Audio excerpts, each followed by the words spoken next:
Bonjour, bonsoir à tous. Bonjour ou bonsoir Yann Alexander. Bonsoir. Donc, pour commencer, décrivez-nous un petit peu vos œuvres et votre parcours en quelques mots. Ah, c'est un peu compliqué, mais on va dire que j'ai commencé en province en 2003. J'ai démarré dans un cabaret qui s'appelait l'Autrement Café à Angers, dans le Maine-et-Loire, dans l'ouest de la France, puisque ma famille paternelle est gabonaise, mais ma famille maternelle est originaire de cette région-là. Et donc ma grand-mère habitait à Angers, et c'est là que j'ai démarré. Il y avait eu des passages sur Radio G, il y avait eu des passages sur des articles dans l'Ouest France, euh, Courrier de l'Ouest. Donc il y avait une sorte de déclenchement. J'ai chanté aussi aux Têtes des Trois Mâts, je ne sais pas s'il existe encore, qui était dans le même endroit, chez l'habitant. Donc ça c'était vers 2003, 2004, 2005. Et puis ce qui s'est passé, c'est que je suis monté sur Paris parce que, à un moment donné, il fallait aller sur Paris, quoi. Ah oui, Simplement. Paris qui justement est la ville lumière, et dans la ville où il y a beaucoup de théâtre. Et il y a beaucoup de théâtre. La vie culturelle en France est quand même essentiellement liée au dynamisme de Paris.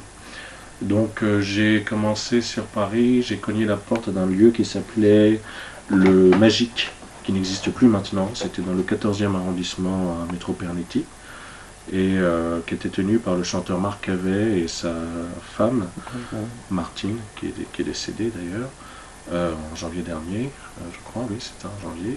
Et donc c'est vraiment là que j'ai pu, comment dire,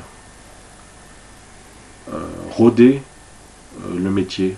C'est-à-dire que il me laissait la salle du bar. Il y avait un grand piano à queue dans la salle du bar. Et il me laissait cette salle et je pouvais faire tout ce que je voulais. La salle, c'était mon antre, c'était mon royaume. Et j'ai fait, oh là là, je sais, j'ai fait plein de dates là-bas. J'ai fait plein de dates. Il y a eu des très belles dates avec souvent beaucoup de monde. Alors ça restait une salle une cave de salle parisienne.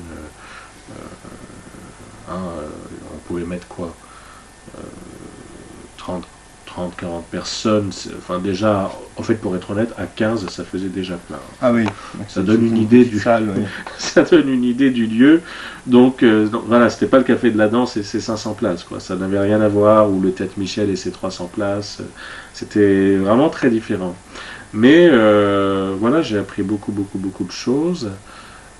J'ai expérimenté beaucoup de choses. J'ai eu des dates qui se sont très très bien passées. Il y avait des dates où il y avait beaucoup, beaucoup moins de monde. C'était très très variable, mais j'ai vraiment, j'y suis allé au corps, quoi. J'ai cravaché. Et puis ensuite, il y a eu d'autres dates. J'ai fait le Sentier des Halles, le théâtre Darius Milhaud, et puis je me suis retrouvé à chanter en Belgique, et puis je me suis retrouvé à chanter en Allemagne, à Cologne, à Berlin.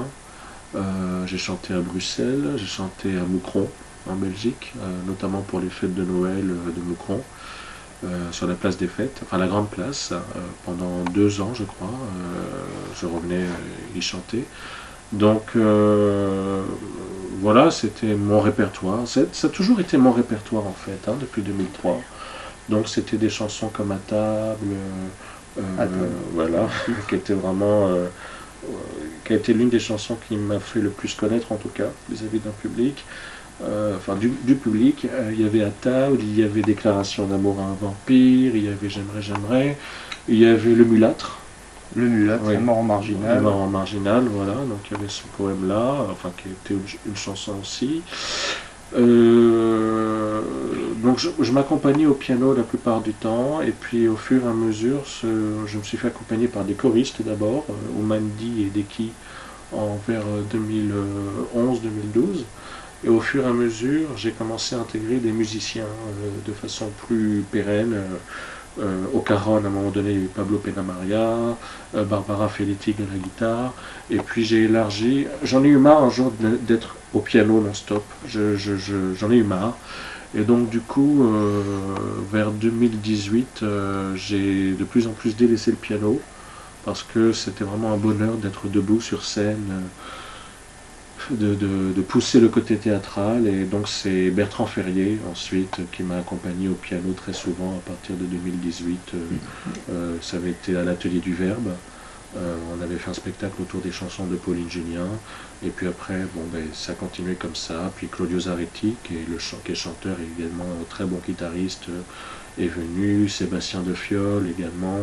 Donc voilà, il y a eu une sorte d'ouverture. Il y a eu Véronika Boulitcheva, la chanteuse russe, avec qui on a fait... Oui. Bah oui, Vous avez fait un spectacle, d'ailleurs, pouvez-vous nous décrire un petit peu ce spectacle? C'était une sorte de théâtre musical, où il y a moi, le chanteur d'origine gabonaise, et puis elle, chanteuse russe. On se rencontre, et qu'est-ce qui va se passer? Et donc c'est vraiment, voilà, le Gabon et la Russie, c'est vraiment l'opposé absolu. Et qu'est-ce qu'il peut y avoir à la sortie de ça? Et ben, il y avait ce spectacle qu'on a commencé en 2019 et qu'on a fait à Paris, en région parisienne, à Nantes, en Belgique, à Bruxelles, oui. On l'a fait là-bas, en Bretagne, à Clamart, enfin voilà. Et là on l'a fait à Villejuif là récemment, on l'a fait aux Akouskik, un cabaret russe vendredi dernier, c'était merveilleux. Voilà. Un petit peu. Et Catherine Ribeiro, qu'est-ce qui vous a poussé à faire le spectacle sur la chanson de Catherine Ribeiro? Parce que pour moi, d'abord, je connaissais de nom Catherine Ribeiro.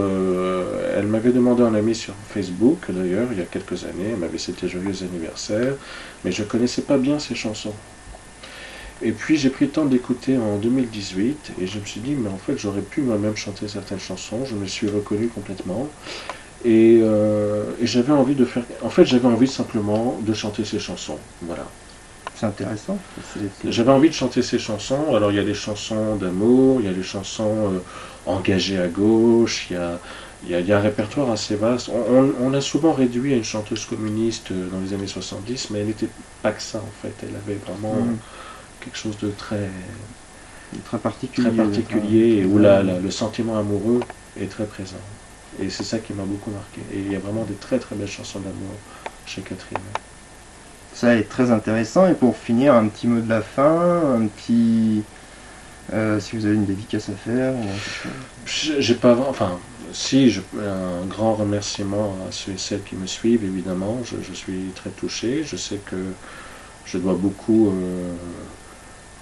un entourage qui est là depuis longtemps. Je pense que des musiciens avec qui je travaille, l'entourage, le public, ce sont eux qui m'ont donné la force d'être toujours là. Voilà, bon an, mal an. C'est des métiers très compliqués, c'est des métiers très durs. Mais enfin, je suis toujours là. Donc, je donne rendez-vous aux gens pour mes prochaines dates, de toute façon. C'est vrai qu'il y a le 2 décembre à Triel-sur-Seine, il y a le 5 décembre au Gouvernail, on avait déjà fait Ribeiro le 5 novembre dernier, comme c'était complet, je me suis dit, bon, allez, on va refaire une date supplémentaire, on va sûrement chanter à Aubervilliers avec Véronika le 16 décembre. Intéressant. Voilà, et puis bon, ben, l'année prochaine, on fête les 20 ans de chansons le 30 mars au Lincoln, près des Champs-Élysées. Donc voilà, c'est une aventure. Je vois les choses comme une aventure particulière, complètement folle, inconsciente, mais c'est une aventure. Et c'est une très belle aventure. Merci. Merci Yann Alexander, merci à vous de nous avoir écoutés. Bonne journée, bonne soirée, ça dépend à l'heure à laquelle vous nous regardez.